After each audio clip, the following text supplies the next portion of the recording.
Guys, আসসালামু আলাইকুম, welcome back to my mini blog. So কেমন আছো সবাই? আজকে আবার একটা মিনি ব্লগ নিয়ে চলে এসেছি। আজকে আমি চলে এসেছিলাম দ্য পার্ক ক্যাফ। তো এখানে এসে বসেছিলাম, আর এই যে দেখো চাঁদের কাছে এসে আমি কিছু ফটো তুলছিলাম অ্যান্ড ভিডিও করছিলাম। তো এখানে পুরো ভিতরের নজারাটা আমি তোমাদেরকে দেখাচ্ছি। এখন দেখো, অনেক সুন্দর অ্যান্ড অনেক শান্ত একটা পরিবেশ। এখানে আসতে আমার বেশ ভালোই লাগে।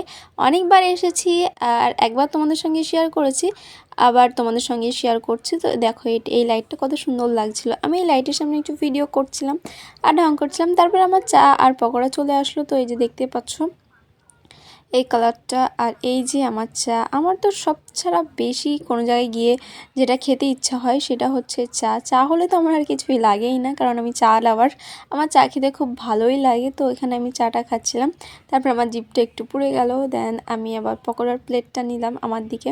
তো এখানে আমি এক পিস পকোড়া খেয়েছিলাম। পকোড়ার টেস্টটা মোটামুটি সুন্দর ছিল, কিন্তু আমার মনে হচ্ছিলো ঝালটা একটু বেশি ছিল, মানে মরিচ দিয়েছিল হয়তো বা। তো আমার ঝাল অনেক লাগছিল বলে আমি আর খেতে পারিনি। তো এই যে দেখো, আমি এখানে একটু ভিডিও করছিলাম। এই যে দেখো, এই লাইটের সামনে এই লাইটটাও কত সুন্দর লাগছে। এই লাইটগুলো আমার বেশ ভালো লেগেছে।